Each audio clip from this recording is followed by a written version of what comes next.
So you've come here for the truth. Well, we've got the truth and nothing but the truth. Here are your hosts, Robert A. Bianchi and David J. Bruno. Welcome to the Nothing But the Truth podcast with your host, Bob Bianchi and Dave Bruno, two attorneys from New Jersey, talking about mindset and all things positive and the great blessings that we have and how to bring them forward. And Dave, we got a Jersey girl in the house. That's right. I said it. I went there. We got a Jersey girl in the house. Who we got today? Without a doubt, meet Sunny Slaughter, a powerhouse who's been dubbed the Olivia Pope of crime and the master connector. With over 35 years of experience spanning federal law enforcement, crisis communication, and high-profile litigation consulting, Sunny is the founder and CEO of Sunny Slaughter Consulting. And that is a global advisory firm that partners with companies, governments, and law enforcement agencies. And for anybody that's watching us on Court TV, Law and Crime, and all of our platforms, you may have seen Sunny with us because she is a regular. She makes regular appearances on TV with us, and it is such a pleasure, Sunny, to have you on Nothing But the Truth. Welcome. You know, I'm so honored. I was so excited when you sent me an invitation. I was like, okay, I've made it. I have made it. A Jersey girl with the Jersey voice, and three of us. And, you know, Bob was my intro and person on Law and Crime. You know, that is the very first true crime show that I was on. I was on television, CNN and HLN After Dark. But Bob, you kind of shuffled me in there to Law and Crime Network, and we had a lot of opportunity. David, you and I have been on there, and we've been on Court TV a lot together too. So it's an honor and a pleasure to be on with two of Jersey's finest. So Sonny, listen, I mean, I got to tell you, when I hosted and you know, we never knew who the guests were going to be. We had our you know, our likes and our dislikes, of course, and mainly people that you felt very comfortable with. I always loved having you on because you provided not only a different perspective with regard to what it is that you do, but you also have got that street smarts from where, and I think all Jersey people, maybe it's like I liked you because you're like us. You got that street smarts, your ability to apply to practical situations, and also something that always struck me about you as a guest is you are such a positive personality, which in this business, it could be easy to become jaded or have a negative mindset. So talk to me, like how do you do that? How do you accomplish, what is it that you're doing? How do you accomplish it? And moreover, how do you keep that positive, really energetic personality? So I literally, like you said, from the streets to what we're doing right now, it is everything that I bring. And I bring it truly from New Jersey. I learned boots on the ground. I was the youngest person to work for the New Jersey Attorney General's office for the Division of Gaming Enforcement, right? So I didn't go to school for this in this way. I learned boots on the ground, being cultivated and learning as I went to become who you see now. And it is not. It's difficult sometimes to stay positive, but I try to because I know that people need our expertise. They need the perspective that I bring, which is different because of all of the things that I have done. And I really bring that from growing up in New Jersey. I wasn't a girl from the hood. I went to Catholic school. I went 1 year to public school, and it was my last year. But I went to Notre Dame. I had good parents. They were just hardworking parents.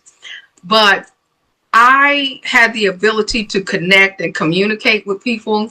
And the positivity always came forward because I always thought forward. I always said people, so when we're talking about things that hurt, people need to hear from someone who can stay focused on the topic and yet bring real world perspective and not take all of the dirt that I get grimed into, because I work on some very nasty cases. I work defense and prosecution. And some of the things that I see are very dark, but I was a solo mom, not a single parent, but I became a solo parent of 4 children. And I always wanted to emulate strength, truth, justice, and positivity for them. And I also knew that I was the only one, not only in my family, but those that I knew. I grew up focused on crime. My mother was she was a private investigator, but before that, she worked for the New Jersey State Police. So as a young girl, I was literally reading true crime detective magazines in elementary school, talking about stuff with my mom, okay? And most moms would not have let you do that, but my mom was so unique. And we'd get down to the weeds in the books and everything. And I'd be saying, I don't know if it works that way. And my mom said, well, think about it this way. She died 2 days after her 49th birthday in New Jersey, and that was 27 years ago, right? And everything I do is to have a positive reflection on who she was and who she continues to be within me. So I try to stay focused, positive, and when people see the light in me, then they know even with darkness, there's an opportunity to step into the light and make a difference.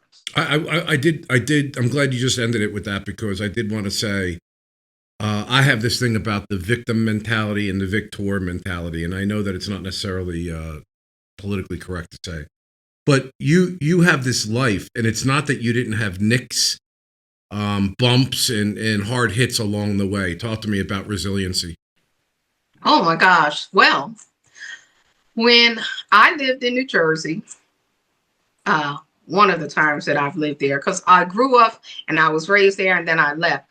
But in 2003, I found out that I was married to a predator and he hurt my own daughter. I have a TEDx talk, and so was the Mercer County Prosecutor's Office. And I was on the school board. And when that happened, I did not panic. And people were looking at me as if I might have known, because I was really calm. But I knew in that moment that I had to be so focused. And I went into professional mode as opposed to victim mode. I took everything that was coming and I held on to my beliefs that in order to get the predator, I didn't have all my family over. And these are things that I teach communities now. Don't start calling everybody in your family, because too many voices, they cloud your judgment, and you have to stay focused. And even though the lens was on me momentarily, I knew that I didn't have time to be a victim, that I had to be one strong, because my daughter was only 7 and I had 3 other children underneath her. And I had to be a survivor for her. So I didn't have time to cry. I didn't have time to break down. I had to stay strong. And I also had to challenge the system, which I did. So everything that I have gone through in my life, and it seems like every 7 years there's something, has taught me how to do the work that I'm doing now, because I question things. Like Robert Wood Johnson, she was getting her, at 7, she had a sexual assault exam at Robert Wood Johnson. They didn't want me in the room. And I said, no, I'm going to be in the room. Because see, I used to want to be a lawyer, but I wanted to be a lawyer specializing in medical malpractice. So I have been studying things throughout my life. And I don't have time to be a victim, because there are things that have to get done. And I always want people to understand being a victim is one thing, but being a survivor is everything. Fascinating, Sonny. You know, I love this topic of resilience, you know, because the challenges are going to come, you know, if they've come and they're going to still come. The storms are ahead, right? And we deal with it in the law practice regularly too, representing people that have consequences ahead, right? So this conversation is critical in our law practice too. But to your point, you know, in that time of challenge, it's action through it. You know, oftentimes we avoid our problems. when they're there, it's like turn the opposite way and maybe it will just go away. But to your point, you held people accountable. You held the community, the prosecutor's office, systems that are set up with bureaucracies. And I think that's the point to nail down as we conclude on this particular part of the conversation is action, optimism, resilience through the inevitable challenges ahead. And that's exactly what it is. A lot of times people want to critique, criticize, and complain, but they do it from the outside. I've taken every challenge, every setback, everything that has hurt me to the core. And I decided instead of standing on the outside, I wanted to be all the way in it. So the work that I do around law enforcement training, around consulting, working with attorneys like yourself, somebody that works on the defense side. People say, you work on the defense side? Yes. I don't talk about that much, but I work on the defense side. You know why? Because I learn from the cases that I'm covering how to teach the others on the outside what to do better. Well, it's a perfect place to stop because Dave and myself actually are big fans of the poem Man in the Arena by Teddy Roosevelt. It sounds like you were literally describing being in that theater fighting rather than the cheap seats critiquing.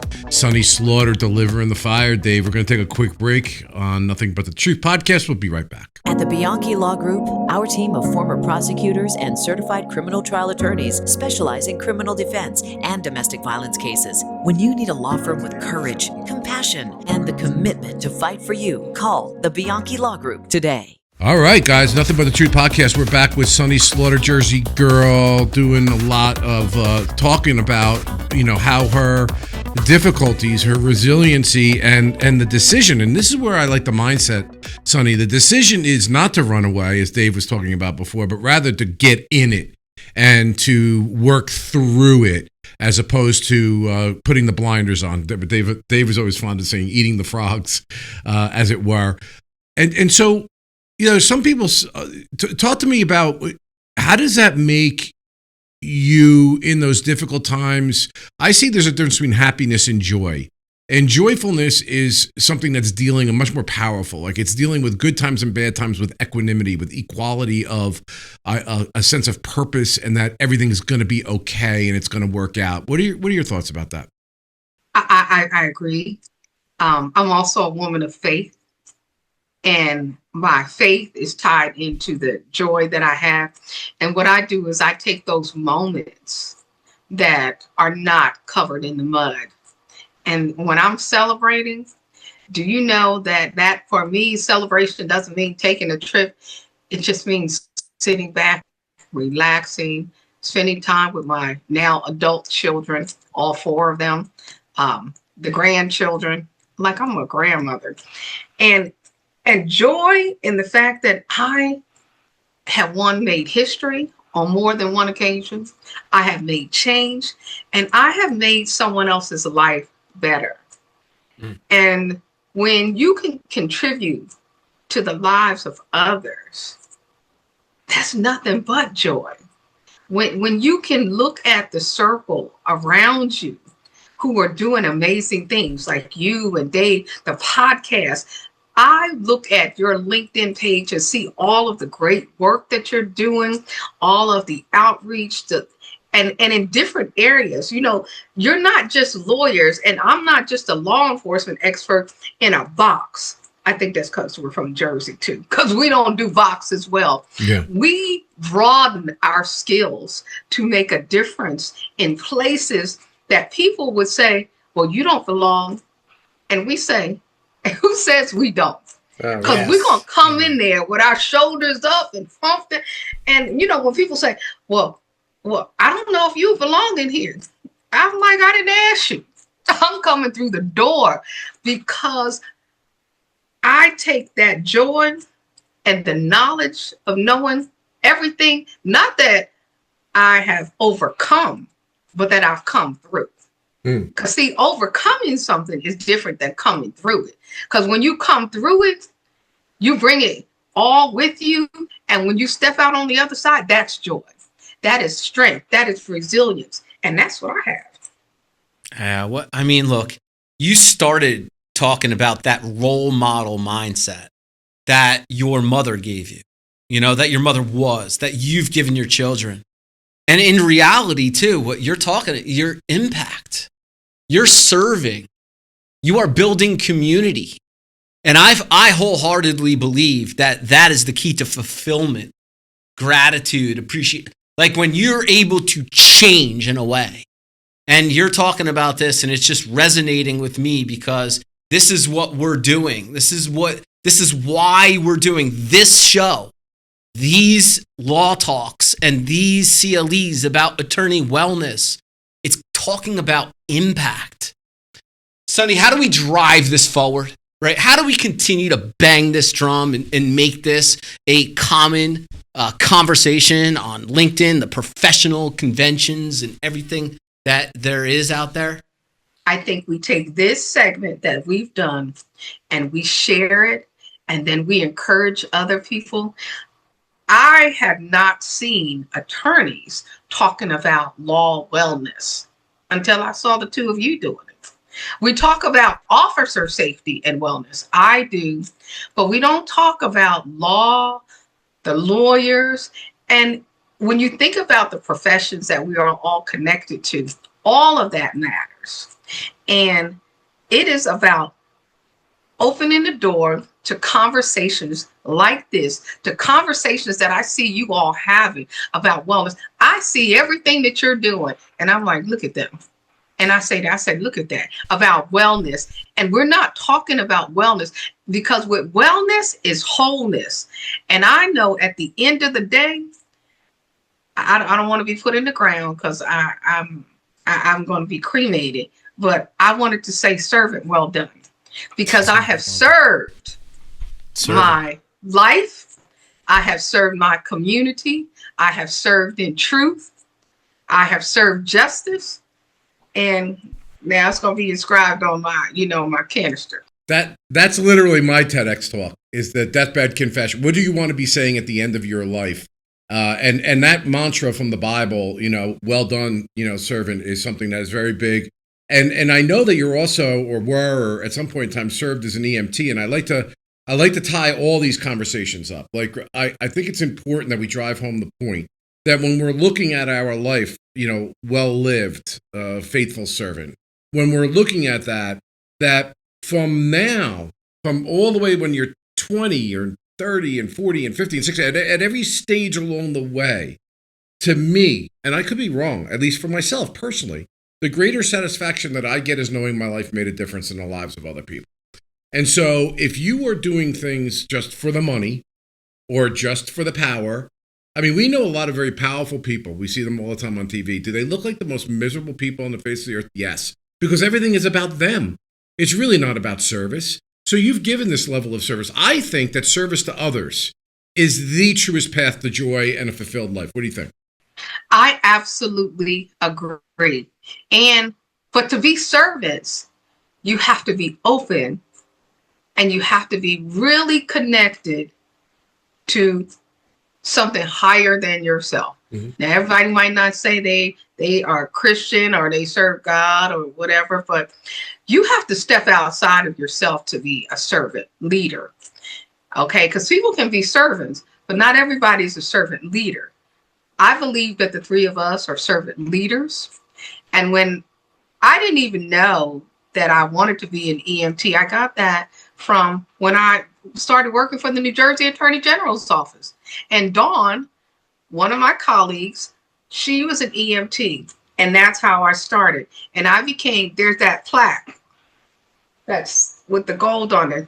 I became one of the first 8 in New Jersey and the youngest person in the state to receive the Public Safety Award for saving 2 small children on 29 and Calhoun Street that had been thrown out of a car by their uncle who was high on drugs. I knew from a very young age how to serve. It was in me. It was something that I've always done. Service of yourself and your life means that you have lived a life well lived and well deserved. If I don't hear anything else, I want to hear that at the end, servant well done, and that I have fulfilled my calling and purpose. And I know for some people, they might not feel that way, but I feel that way. I think the two of you feel that way.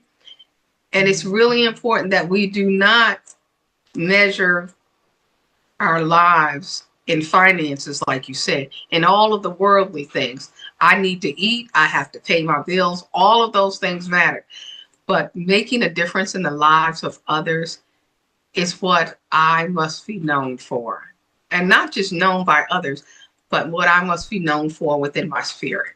Well said. Absolutely. I think that the last part you just said is actually probably equally profound, is that everyone's looking to impress others. Can I put a challenge out there that we learn to impress ourselves? Stop worrying. Look, I'm not saying I'm abjectly and I have not been influenced by how other people view me. No job greater than the prosecutor job was my challenge there. But I was grounded enough to keep pulling myself back to recognize that I was being tugged. In the word I used in 2010, and I could tell you, and I went and prayed at church, was inauthentic. I was being pulled into inauthentic places. In other words, worrying more about what other people were thinking of what I was doing rather than am I serving my goals and my ideals. I think that's a big problem now with the younger people, where their value is being judged by a like and a share, pushing them to do things that other people like as opposed to their authenticity. I was thinking about that because, I never worry about what other people think of me. And I know that might sound arrogant, but I don't, because other people's opinions do not guide my life. I have to worry about what I think about myself. Like you said, I am also focused on how I live my life. Because we are in the spotlight, the three of us, and this is just being honest and authentic. We are in the spotlight, and I'm not perfect, which is why I can cry on television, why I tell people I'm sorry out loud, why I say I was wrong if I said something. But because one, I don't want people I do not let social media control me. I control it because I set boundaries, and it's important for people to recognize that I am an authentic person. But more importantly, I always want people to know I'm never in competition with others. I'm always in competition with myself. How can I be a better version of myself tomorrow than I was the day before? And what do I do to make a difference? And Bob, I can tell you and David right now, the thing that I think there are people that want to tug on us and it can go to your head. But the people that are watching, that sometimes you don't even know are watching you, and they are learning from you, and they are growing from you, and they are making a difference because they saw you, they heard you, you said something, you did something. Those are the people that are continued to lift you up in a way that you don't even know that you're being lifted up. They admire you, and they might not ever say a word unless they see you in person. And that happens to me. I know it happens to you, where somebody said, I never told you this, but you are my hero. That you did something. This is the first time I'm telling you both that I see everything that you're doing, and I have such great admiration for it. And I'm looking at you both and saying, look at them. Not this show, just Jersey guys, but I'm like, look at. You know what though? I mean, with Dave and myself, and thank you for saying those kind words. But it also is an important, as you get older, you knew the advice in the beginning, but it wasn't tried and tested. And it took that trial and error to realize that, the way I was thinking was the correct way. And that one of those things also is be around genuine people. The company you keep is, because there are people in the world that care about money and power and themselves in the eye more than they do to we're talking about service towards others. So like Dave and myself have been with each other for a long time in some capacity, work capacity, whatever. And because we're like-minded and our ideals and our compass are the same, we may do things very differently, but the genuine, authentic pieces of us are the same. They're aligned. So don't be with a misaligned person. Yeah, That's right. That's right. And it's really important for young people today, because we are seasoned. I never tell people I'm old. 56, but I'm not old. I'm seasoned. And I got a little more seasoning. And my father just had a birthday, and I said, so how old are you now, dude? Because my father's still alive. He said, oh, I'm 25. And we're laughing. And I said, oh, man, I thought you were 27. And he said, no, girl, I'm 25. I'm 25. And I said, okay, dude, okay. He's 78, right?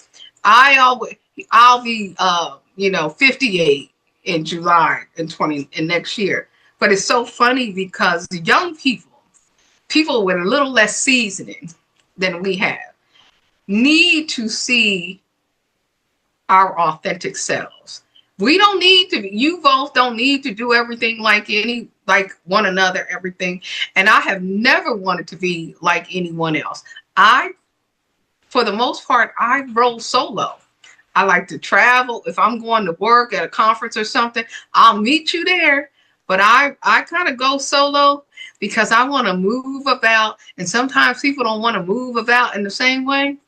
But for when I do find somebody that I can move and make a difference with, show up in places with, those are my people.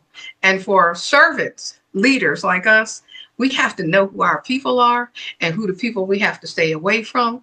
And that is what young people need to learn from us. Mm-hmm. That we don't travel in big crowds. We don't travel with an entourage. We are in our spaces and places making a difference without being overly loud. Perfect. Woof. All right. I mean, you know what? Perfect way. It is. Just want to hit home. I mean, your net worth is your network. So, and we are in a gold rush of technology. I firmly believe this. This is a place in time that we're going to reflect on with like the rollouts of the AI and the social media and all these things. But what it does is it takes down all the barriers and the borders. So, and there's two ways to go about it. It could be the comparison culture that we were talking about, with is like, did I get the like, or who commented, or things like that. Or it could be an intentional, purposeful awareness of, I'm going to build my community around the people that think like we do, with positivity and kindness and community and impact and service and things like that. So I want to just reinforce that, because we are in a time where we're going to look back and say that was a transformational time that allowed people to connect like no other. Technology, people are fighting against technology, right? And AI in particular, there's a big fight around it. And of course, everything comes with challenges. And when I listen at those conversations around AI and all of the negativity, there's always been negativity. There's always challenges, always things that you're going to have to navigate, just like we did the cell phone. Do you remember before the cell phones, everybody, people were saying if you put them up to your ear, you're going to get cancer. All of these things about cell phone. Advancement scares people because they don't have any control. They don't have any control because of what you just said. They didn't have time management before. Now, time management is even less. I'm a person, I like routine like you. Like I know I'm going to get up, I'm going to do this. And when something happens, I don't panic because I have a routine, because my mind is free. I work from home until I have to go out. I keep everything close to the vest. I don't have a lot of distractions in my life. I'm not on the phone all the time unless I'm working with a client. I don't spend a lot of time on the phone. I spend a lot of time with small groups and focus. And when I see one of my friends or colleagues doesn't have good time management skills, and they say, I can't get this done. I said, because you don't have good time management. You let too many things distract you because you are not focused on what you're supposed to be doing. Yeah. Audit your days. You know what? There's a lot of people out there that are on the phone. They're on social media. They're in Netflix. Gambling is at an all-time high right now. Well, I can go all over the place right now on gambling. Like all your time and watching all the games, all your money and losing against the house. I mean, but we have to wrap it up. It's been an absolute pleasure, Sonny. Come back, Sonny. We're going to have you back for sure because we have a lot more to talk about with law enforcement and Uvalde and all these things. But I think we got to put a pin in it right now, Sonny, and it's been an absolute pleasure. I would just like to say I'm a new mom. I'm a pup mom now. So that's the only distraction in my life, okay, is being a new mom to a almost 6-month-old pit cane Corso. And life is wild again. But I wanted to say thank you all for having me. It has been an honor, a pleasure. Please continue to do all of the things that you are doing because I'm watching, others are watching. I am navigating how you do things. It's impressive. And I appreciate the opportunity to be with you all and to talk about some really important topics that we need to continue to have discussions on. Right back at you, Sonny. For those that are listening on podcast, we are also recording video. And we have our webpage, Nothing But the Truth Podcast, that has all of our guests, all of the video, and all of the links to the podcast. We are just talking, we're over 120 episodes of Nothing But the Truth, and it's been nothing but blessings. So for anybody that enjoys this, there's a full webpage of interviews to check out on mindset, wellness, and all the things that we're doing here at the Bianchi Law Group. Thank you, Sonny. We'll have you back, and we'll see you on TV. Bye, Sonny.